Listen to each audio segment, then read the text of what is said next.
Hi, my name is Luisa, and today I'm going to talk about what is code fuzzing, how it works, and give some examples of tools that implement code fuzzing technique. So, to begin this conversation, we need to talk about what is code fuzzing. Code fuzzing is basically an automated testing technique which aims to find bugs. And it works by fitting random inputs into this target software that we want to test. And we do this in order to find crashes, bugs, as well as security flaws. And the final objective of code fuzzing is to improve the overall software reliability and to improve the software security. So the basic idea here is that initially we have a fuzz code which is produced by a code fuzzing tool, and once we have this fuzz code, we inject this code into a target program, a target software that we want to test. And once we inject this code into this program, we check whether any errors or unexpected behaviors were generated in this process.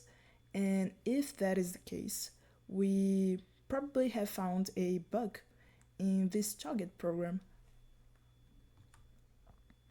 So basically, there are two types of code fuzzing. The first one is the black box code fuzzing, and the other one is the white box code fuzzing. In the black box code fuzzing, we work by injecting random inputs because we have no code knowledge of the target program. It means that we have no access of the source code of the target program. But in the white box code fuzzing, we have access to the source code of the target program that we want to test. So we can analyze the code structure of the target software, and this can help us to maximize the code coverage of the source code of this target program. So one real world example is Project Chimera from Compiler's Laboratory, which contains Kaijin. Kaijin is basically a Verilog code fuzzer that has type inference and code injection. So here in the left side, we have an example of code which was generated by Kaijin, and it is a very simple code, but this code is already capable of uncovering hidden bugs in popular tools, such as Yosys. Yosys is a Verilog synthesizer, and it is open source and available to everyone. And once we try to synthesize this code, this Verilog code, with Yosys, we get a segmentation fault, which is incorrect.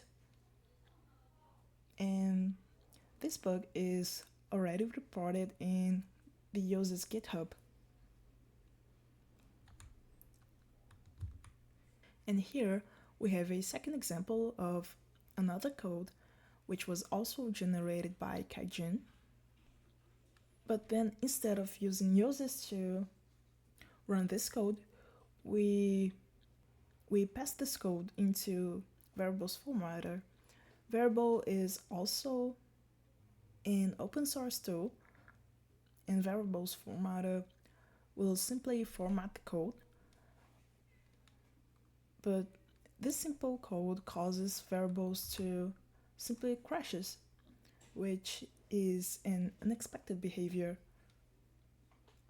This bug is also reported in variables GitHub.